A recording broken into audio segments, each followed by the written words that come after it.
Oh,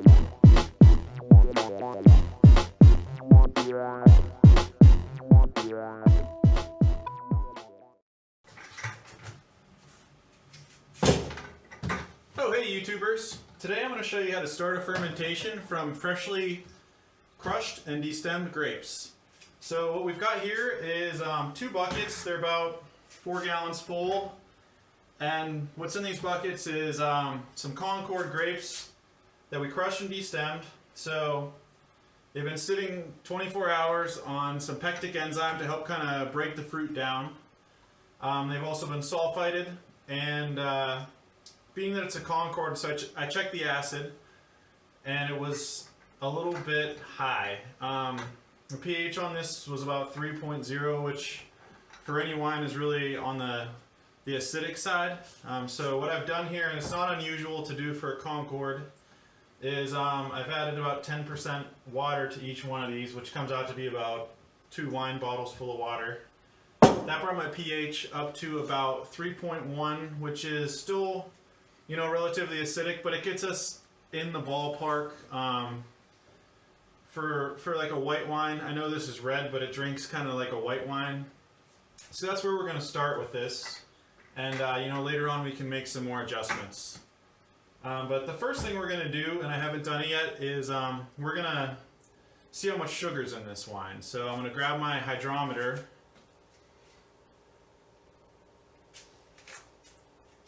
And I'm going to grab my wine thief. So we're sitting at about 14 bricks. Where I wanted to be was closer to about 18 or 20. And what I've done is I've added simple syrup. So simple syrup is you add sugar to water, you boil it, and it makes a mix. And I mix it pretty hard. I do about 2 cups of sugar to 1 cup of water. Just so we don't add too much water beyond what we've already added. But where I'm at now is about 20 bricks, which is a great starting point for a wine like this. That will yield about 11% alcohol. In specific gravity, it's 1.085. If you want to work in those, I kind of go back and forth personally. Really, the next thing that I'm going to do is I'm going to start my yeast. So what I've already got here is I've got some water that I've heated to about 108 degrees Fahrenheit. That kind of really excites the yeast. I've also added about a 1/4 teaspoon of sugar to this water, so the yeast has something to feed on. And what I'll do here is I'll add the yeast to the water. So we'll zoom in on that so you can see that. So here we are, a little maybe too close for comfort, but that's what you got to do if you want to see a yeast get started. So got my packet of yeast here, EC1118, and it's up to you what yeast you use. You might want to do a little research and decide what people like for the type of wine you're making. But again, good reliable yeast. And drop it right here into the water, and this is where things start to get exciting. So what we'll do is we will let this sit for about 15 minutes.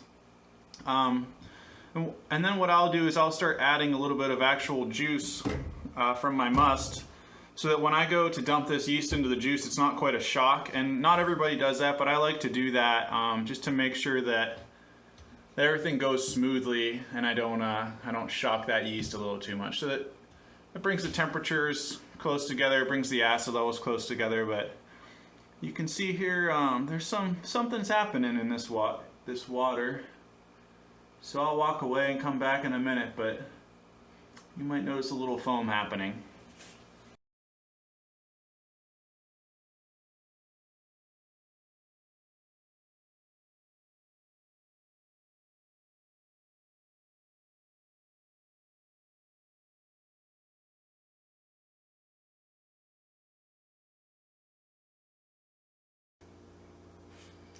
It's a pretty good looking yeast starter, I'd say. Alright, so while that yeast starter was being made there, what I did was I added 2 teaspoons of yeast nutrient to each of my musts here.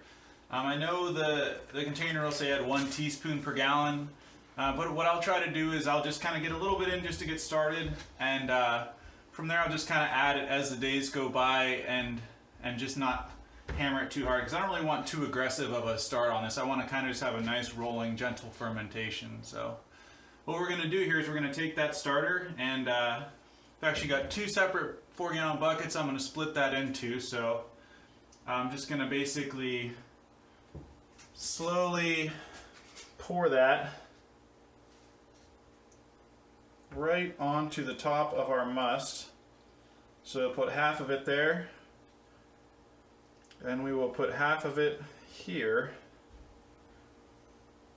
And I'm not going to stir that in, I'm just going to leave that sit. I want all those little yeast cells to be in close contact with each other, so that they can do their job and multiply like I want them to.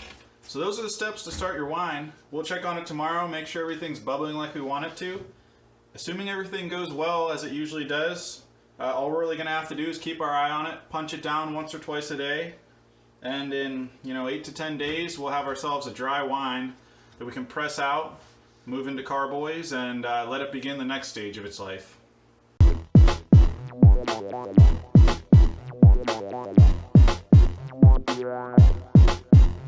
Yeah.